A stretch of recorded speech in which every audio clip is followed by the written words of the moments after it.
bahwa Allah Subhanahu wa taala sudah mengatakan dalam Al-Qur'an, wa ma khalaqtul jinna wal insa illa liya'budun. Artinya saya atau Allah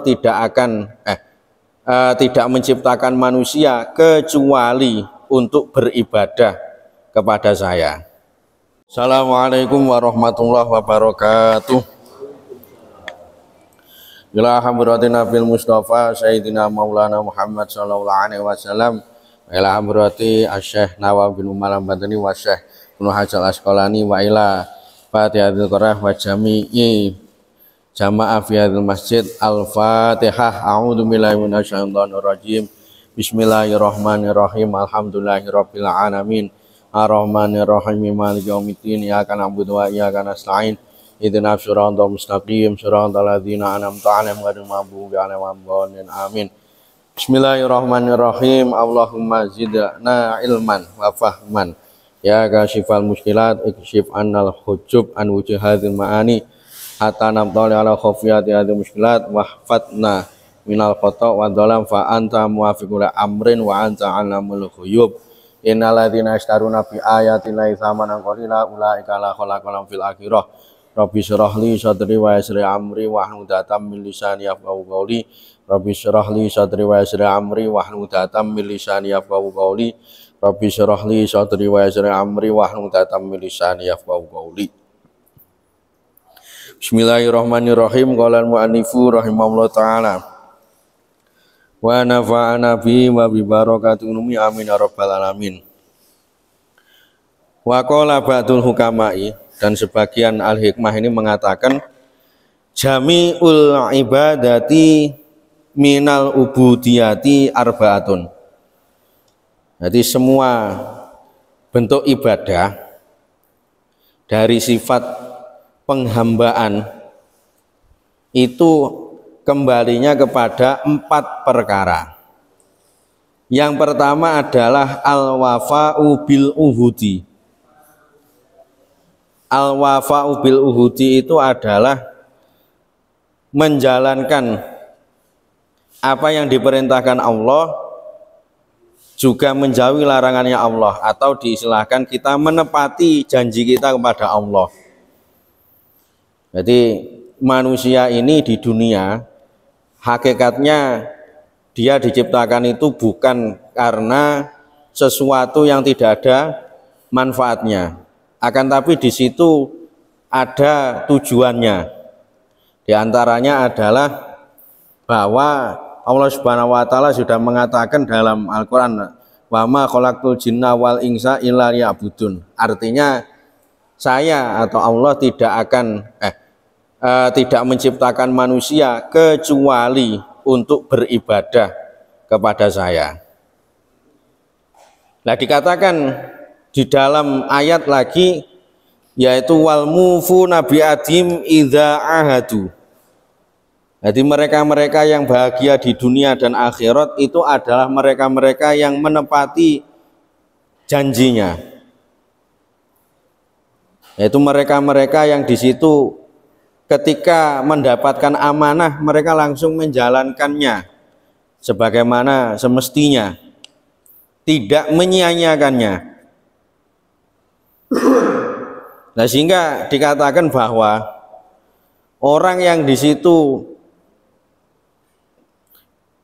melakukan atau menjalankan perannya sebagai hamba ini tidak butuh orang-orang yang kritis. Tadi yang penting niku napa Pak? Al-khudu' wal inqiyad. Jadi manut tunduk. Itu kalau kita menjalankan peran sebagai hamba. Nah, sehingga dikatakan az-zaka bila imanin, atau cendekia atau cerdas yang tidak disertai dengan iman, ya maka akan mendapatkan laknat dari Allah Subhanahu wa taala. Ya contohnya bagaimana? Ya sebagaimana orang kafir yang di situ mereka ini hafal Al-Qur'an, hafal tafsir, akan tapi mereka itu tidak beriman. Lah niki lek mending tiang-tiang ingkang napa jenenge teng gunung-gunung niku, napa teng desa-desa niku, napa teng kota niku wis uripe nggih sing penting niku nggih salat, kemudian menjalankan ibadah, pun mboten napa jenenge uripe mboten aneh-aneh, nggih mending niku. Jadi dalam ruang penghambaan sekali lagi yang dibutuhkan itu adalah al-khudu' wal inqiyad. Nah, beda dengan ruang ilmiah. Jadi ketika kita mengkaji sebuah permasalahan memang dibutuhkan daya nalar kritis. Tapi dalam hal amaliyah niku eneke pun manut, Pak. Ampun ngritisi sehingga panjenengan niku mbot sing asale semangat mengamalkan akhirnya kendo. Semisal panjenengan kritis, lapo sholat kok di situ sehari itu 5 kali, kenapa subuh itu 2 kali? Nah ini kita lihat dalam posisi apa namanya kritis, bagaimana kritisnya ketika kita mengkaji sebuah ilmiah niku mboten sae. Karena apa? Karena niku nuansanya adalah ibadah. Sing penting dilakoni, sing penting apa namanya kita itu tunduk dan patuh. Nah, sehingga ulama-ulama dahulu ini tidak membahas terlalu dalam mengenai masalah-masalah ibadah, melainkan hanya sekedar hikmah saja. Harus ngoten. Kemudian yang kedua adalah wal muhafadzatu alal hududi. Jadi mereka yang di situ mengerti rambu-rambu di dalam hidup, yaitu apa? Wa istinabu muharramatillahi ta'ala. Mereka-mereka yang meninggalkan larangannya Allah. Jadi hidup di dunia ini ibaratnya kita berjalan di jalan raya niku. Kalau di jalan raya niku wonten rambu-rambune, wonten lampu abang niku mboten angsal melampah. Lampu hijau silahkan melampah. Kemudian ada parkir niku tulisane napa jenenge es niku dilarang berhenti semisal. Nah, dalam kehidupan semacam niku ada beberapa rambu yang di situ menunjukkan kita dilarang untuk melakukan sesuatu yang sebenarnya itu peraturan untuk kemaslahatan atau kebaikan bagi umat Islam niku sendiri. Nah, contohnya kenapa umat Islam itu dilarang untuk minum minuman keras? Ya karena memang diakui atau tidak, Pak. Asalkan kita tinjau dari sisi ilmiah saja, dari sisi ilmiah, yang namanya minuman keras itu merusak akal. Betapa banyak orang itu ketika berada di sebuah negara maju sekalipun, ketika mereka-mereka niku meminum minuman keras seperti di sebuah kota di Amerika niku wonten daerah pinggiran niku namanya kota zombie. Kenapa dikatakan kota zombie? Ya karena banyak pemuda di situ pun mboten genah uripe.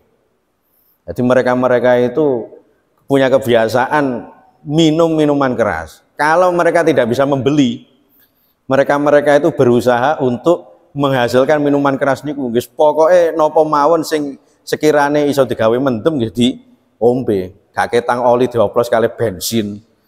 Nah, sehingga bisa dibayangkan ketika sebuah daerah itu pemudanya semacam niku. Nah, bisa kita gambarkan ke depannya niku badhe dadi nopo. Nah, sehingga semua larangan dari Allah Subhanahu wa taala itu tidak lain karena kemaslahatan bagi hambanya. Yang kedua, larangan untuk apa? Berzina semisal. Nah, ini juga manfaatnya larangan ini atau maslahatnya adalah pada umat. Nah, bisa dibayangkan ketika seorang perempuan niku tidak menjaga dirinya, dia niku nyah-nyoh istilahnya, terlalu terbuka bagi siapa saja sehingga melakukan perzinahan, maka ketika dia itu hamil, maka nasab atau mungkin garis keturunannya akan rusak. Begitu seterusnya. Anak zina niku kan waline kan bukan wali apa namanya kandung, orang tua kandung. Walinya adalah wali semisal KUA. Lah kok dia itu semisal besok ketika menikah kok walinya itu adalah wali ayah biologisnya, padahal itu hasil perzinahan. Lah bisa dibayangkan nikahnya itu tidak sah dan terjadi perzinahan yang kedua kalinya. Artinya ini adalah termasuk perbuatan yang dicela oleh Islam dan di situ memang ada manfaatnya. Kenapa diharamkan? Ya untuk menjaga garis keturunan. Dari sisi lain bahwa manusia itu nggak mempunyai rambu-rambu tersendiri, berbeda dengan hewan. Kalau hewan itu tidak ada Pak istilah perzinaan karena mereka itu tidak tertaklif. Nah, ketika manusia niku kok pinginnya bebas tanpa batas, yus pokoknya ketemu wong wedok niku wis dadi langsung mawon semisal. Ya maka ya tidak ada bedanya dengan hewan yang di situ tidak punya akal. Nah, sehingga layak kalau agama Islam itu memberi batasan-batasan tertentu. Sebuah ilustrasi bahwa dulu ada seorang ustadz, ini dia berada di negara barat sana atau di negara yang mayoritas itu orang kafir, di mana di negara kafir tersebut sangat menjunjung tinggi yang namanya kebebasan. Nah, mereka menganggap bahwasanya orang Islam itu kakean rengkek. Cara bahasa Jawa ini kakean aturan, kakean rengkek lah istilahnya. Sehingga orang orientalis itu berpikir kritis. Salah satu pikiran kritisnya mengatakan bahwa loh, kenapa umat Islam niku kok ribet ya? Dia ketika bertemu dengan perempuan atau laki-laki ketika bertemu dengan perempuan kok ada batasnya. Nah, ini kan sangat mengganggu istilahnya sosialita atau istilahnya orang itu ketika ingin berhubungan dalam hablum minallah wa hablum minan nasnya ini. Jadi hubungan sama manusia akan terganggu ketika wasilah atau mungkin perantara dalam berhubungan ini dibatasi. Jadi seorang perempuan itu tidak boleh gampang-gampang keluar rumah. Ketika dia sudah punya suami harus izin suami dulu. Kemudian dijawab dengan bijak bahwa umat Islam ketika memberikan peraturan semacam itu bagi perempuan itu bukan untuk membatasi atau bahkan untuk mendiskriminasi, tapi justru untuk menghormati. Sehingga dia memberikan ilustrasi, coba lihat seorang pemimpin di negara Inggris sana. Kebetulan pemimpin di negara Inggris itu kan tiang setri, panggilannya itu nggih ratu. Itu ajudan yang paling terdekat pun tidak akan bisa untuk mendekat kecuali untuk hal-hal yang sangat penting sekali, dan itu pun juga ada protokolernya, istilah ada aturannya. Loh, kenapa itu dibuat? Karena untuk menghormati sang ratu itu, sehingga istilahnya itu kalau sekarang privilege Pak, privilege niku sebuah kebijakan khusus yang diberikan kepada orang-orang yang dihormati. Nah, sehingga umat Islam terutama perempuan itu mendapatkan aturan semacam itu bukan untuk mendiskriminasi, tapi justru menempatkan pada tempat yang terhormat. Jadi menempatkan perempuan dalam tempat yang terhormat. Sehingga seakan-akan memang terlihat ribet, tapi sebenarnya itu menyelamatkan. Nah, coba kalau kita loskan, istilahnya kalau kita bebaskan. Ya, kalau bagi seorang perempuan yang masih belum nikah, dia itu akan merasa ribet.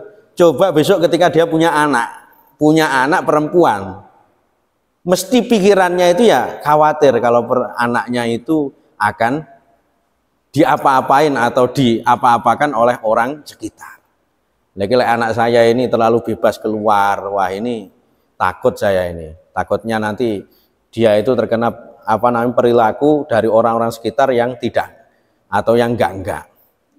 Loh, pikiran-pikiran atau nalar-nalar semacam ini yang menjadi tujuan mengapa umat Islam itu diberi rambu-rambu khusus terutama perempuan, bukan untuk diskriminasi tapi untuk menghormati. Terus ngoten. Yang kedua adalah wasabri alal mafqud.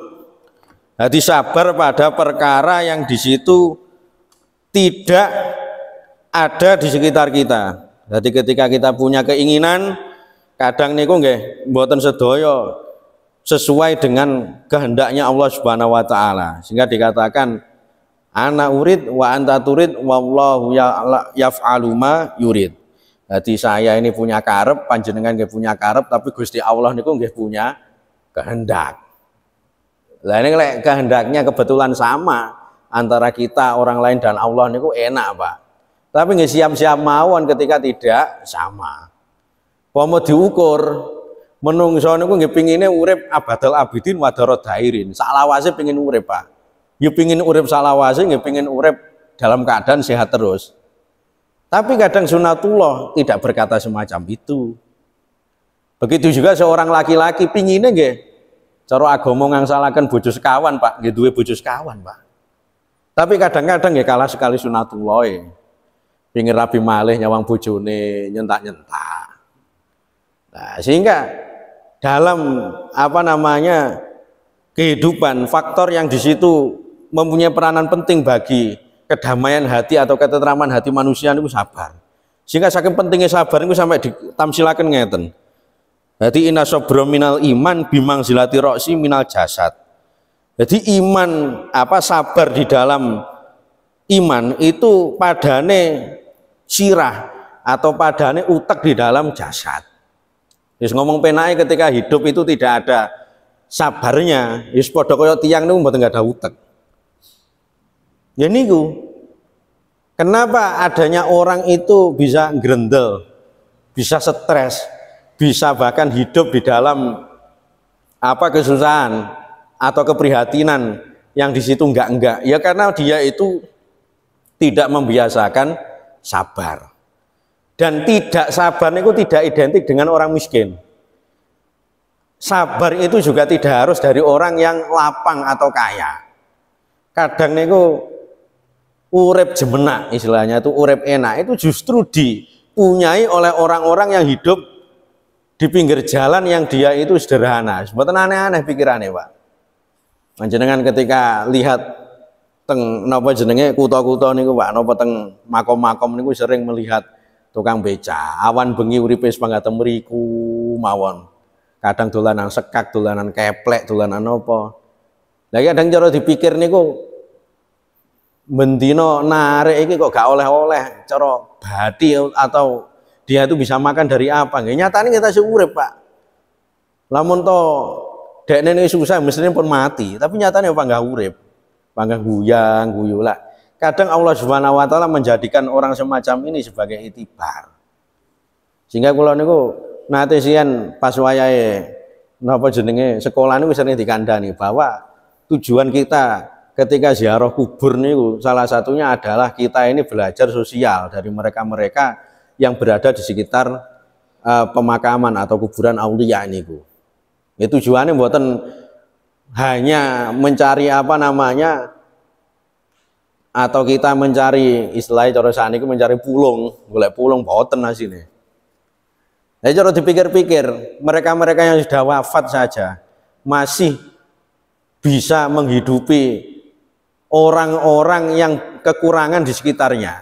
Jadi jangan panjenengan tingali makom-makom itu tambah rame. Akhirnya sing seneng niku napa? Nggih bakul-bakule niku, Pak. Nah, bakul-bakule niku akhirnya nggih saged dodolan. Kadang sing pengemis-pengemis niku nggih saged napa iki jenenge angsal manfaat saking tiang-tiang sing ziarah sing dermawan niku.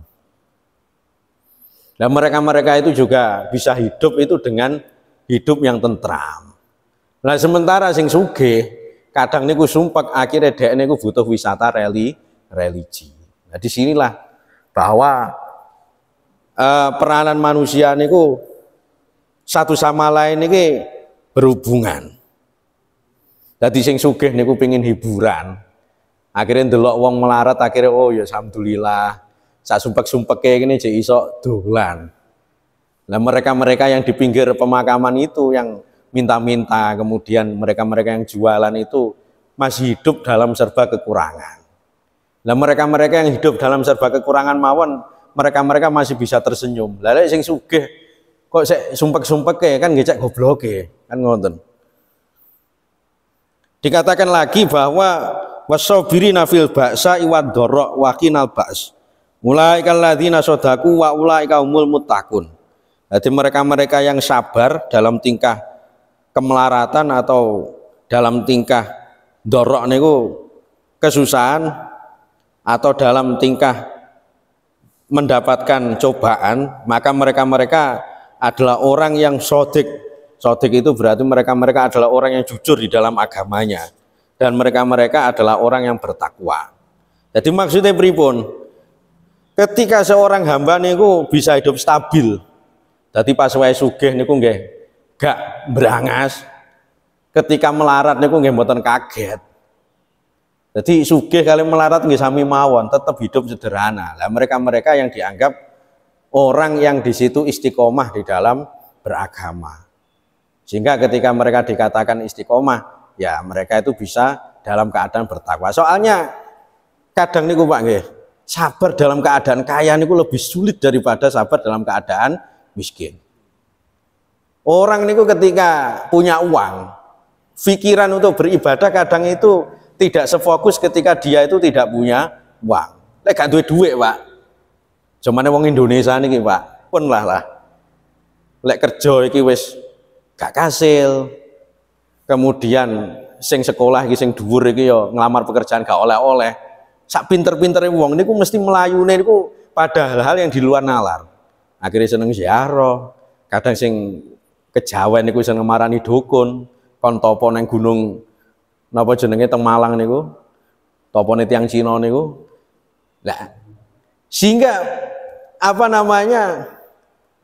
Mereka-mereka yang dalam keadaan kekurangan itu gampang dijak. Tirakatan itu gampang. Tapi lek wis sugih, Pak.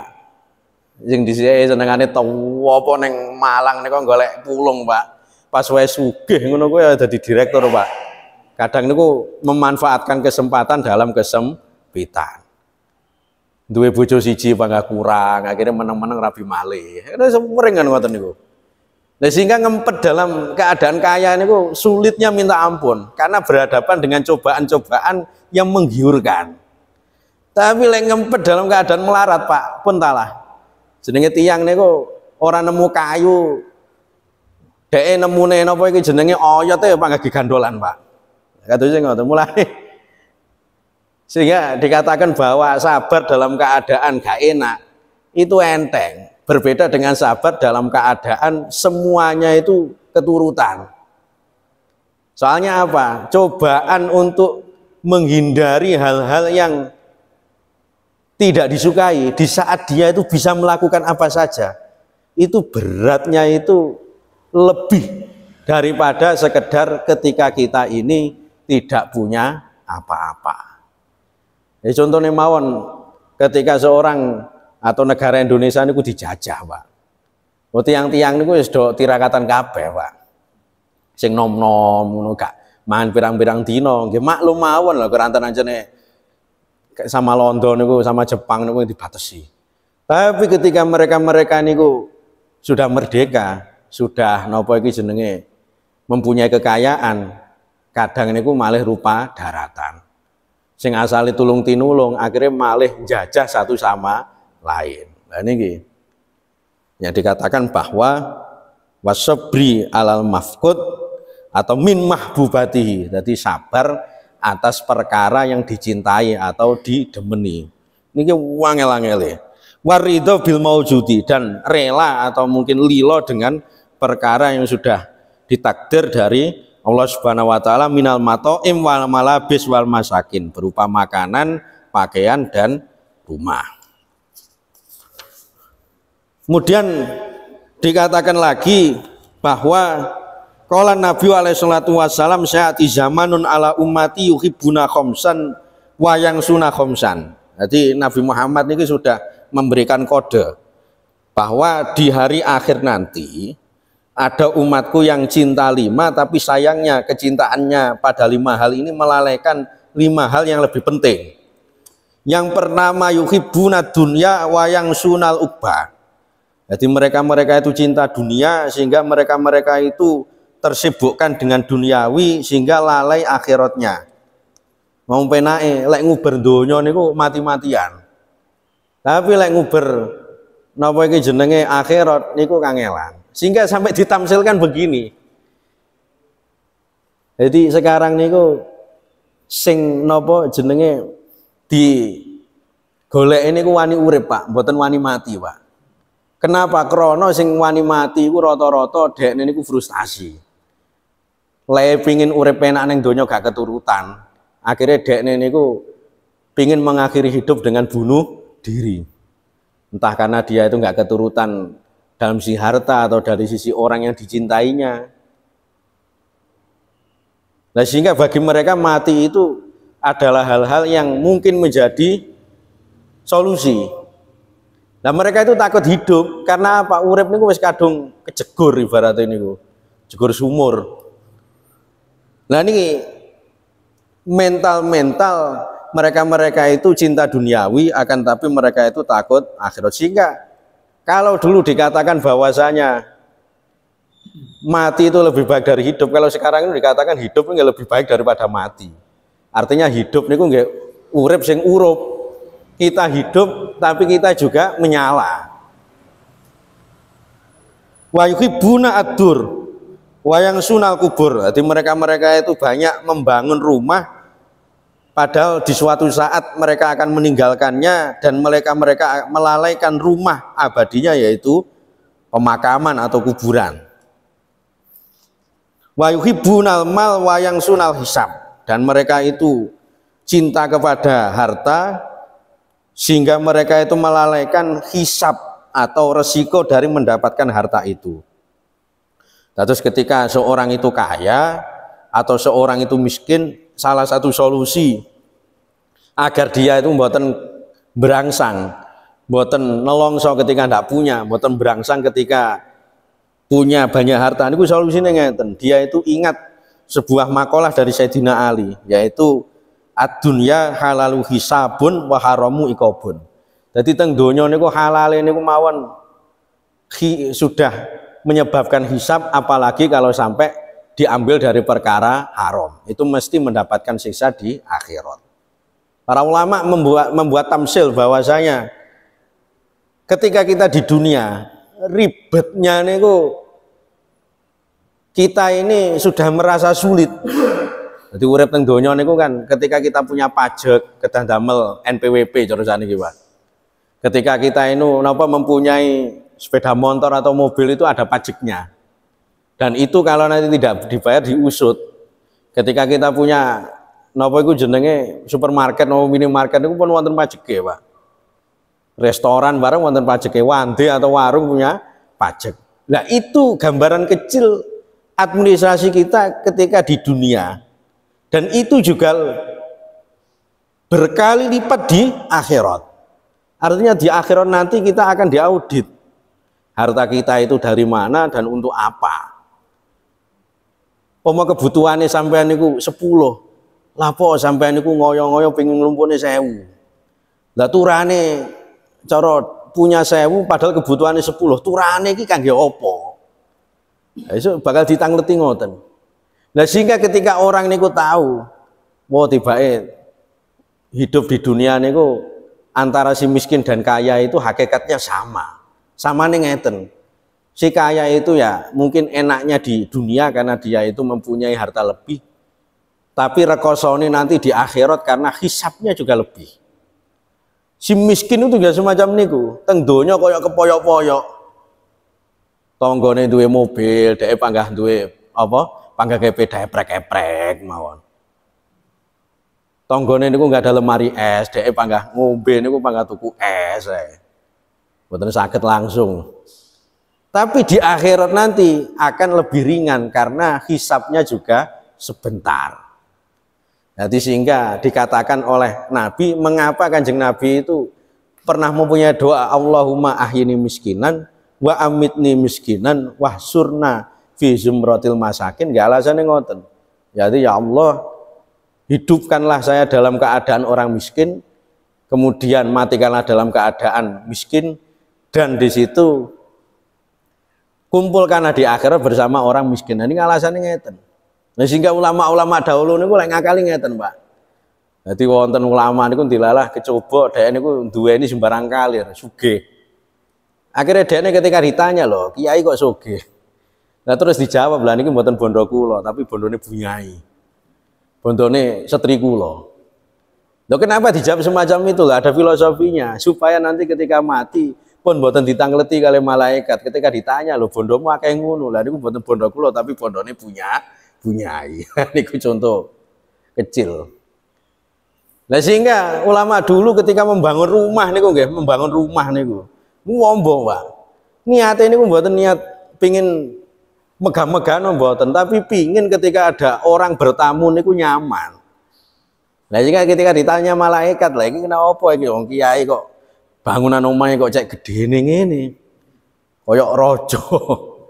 Lah ini kan bukan untuk saya tapi untuk menghormati tamu saya. Nah niki namanya khela. Artinya ketika kita terkena cobaan kaya niku nggih, ketika kita punya ilmu, maka ilmu itu yang akan menyelamatkan kita. Terus ngoten. Wallahu muwaffiq ila aqwamit thoriq. Assalamualaikum warahmatullahi wabarakatuh.